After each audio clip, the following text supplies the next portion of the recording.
അസ്സലാമു അലൈക്കും വറഹ്മത്തുള്ളാഹി വബറകാതുഹു. ശരീരത്തിൽ നിന്നും ആത്മാവ് നഷ്ടപ്പെടുക, ഇതാണ് മരണം. മരണത്തോടുകൂടി ഒരു വ്യക്തിയുടെ ശരീരം ആത്മാവ് നഷ്ടപ്പെട്ട ജഡമായി മാറി. മരിക്കുന്നതിനു മുൻപ് അവൻ ദുനിയാവിനെ എത്ര വലിയവനായിട്ടും കാര്യമില്ല. മരിച്ചതിനുശേഷം അവന്റെ മയ്യത്തെന്നാണ് പറയുന്നത്.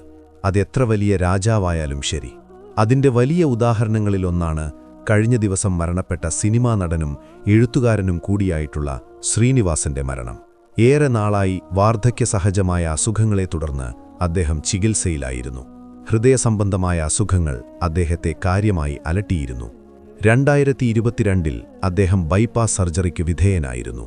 ഡിസംബർ 20 രാവിലെ ഡയാലിസിസിനായി ആശുപത്രിയിലേക്ക് കൊണ്ടുപോകുന്നതിനിടെ അനുഭവപ്പെട്ട കടുത്ത ശ്വാസതടസ്സമാണ് പെട്ടെന്നുള്ള മരണത്തിന് കാരണമായത്. ആശുപത്രിയിലെത്തിച്ചെങ്കിലും ജീവൻ രക്ഷിക്കാനായില്ല.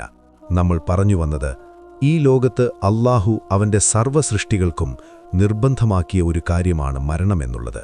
എവിടെ വച്ച് എങ്ങനെ എപ്പോൾ സംഭവിക്കുമെന്ന് ആർക്കും പ്രവചിക്കാൻ കഴിയാത്ത ഒരു മഹാപ്രതിഭാസമാണ് മരണം.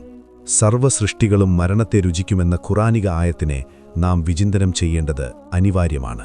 അതുപോലെ വിശുദ്ധ ഖുറാനിൽ പറഞ്ഞ മറ്റൊരു കാര്യമാണ് ഒരു ശരീരവും അത് എവിടെ വെച്ച് മരണപ്പെടുമെന്ന് അതിനറിയാൻ സാധിക്കുകയില്ല എന്ന കാര്യം. അത് അല്ലാഹുവിന് മാത്രമേ അതറിയുകയുള്ളൂ.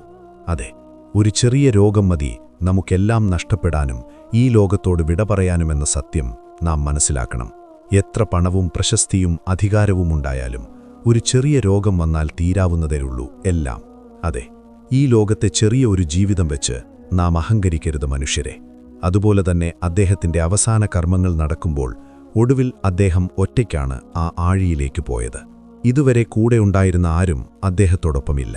ആ ചിതയിൽ അദ്ദേഹം എരിഞ്ഞു തീരുമ്പോൾ അവിടെ ആ യുഗം അവസാനിക്കുകയാണ്.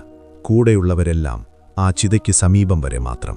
ശ്രീനിവാസന്റെ മരണം തന്നെ നോക്കിയാൽ അദ്ദേഹത്തിന്റെ മരണം വളരെ പെട്ടെന്നായി പോയി എന്ന് പലരും അഭിപ്രായം പറയുന്നത് മാധ്യമങ്ങളിൽ കാണാൻ സാധിച്ചു. ഇത്രയേ ഉള്ളൂ ജീവിതം.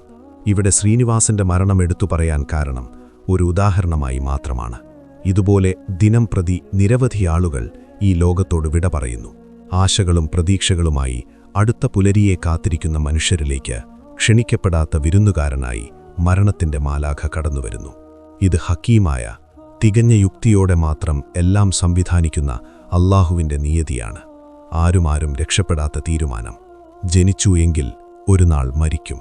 നമ്മുടെ ജനനത്തിലും നമ്മുടെ മരണത്തിലുമെല്ലാം അല്ലാഹുവിന് തികഞ്ഞ യുക്തിയും തീരുമാനങ്ങളും ആസൂത്രണങ്ങളുമുണ്ട്. അതുകൊണ്ട് അല്ലാഹുവിന്റെ പരീക്ഷങ്ങളിൽ തളരാതിരിക്കുക. അല്ലാഹു പെട്ടെന്നുള്ള മരണങ്ങളെ തൊട്ട് നമ്മെ കാക്കട്ടെ. അദ്ദേഹം ചെയ്തുപോയ തെറ്റുകളെ ദൈവം പുറത്തുകൊടുക്കട്ടെ. നന്മകളെ ദൈവം സ്വീകരിക്കട്ടെ. അസ്സലാമു അലൈക്കും വറഹ്മത്തുള്ളാഹി വബറകാതുഹു.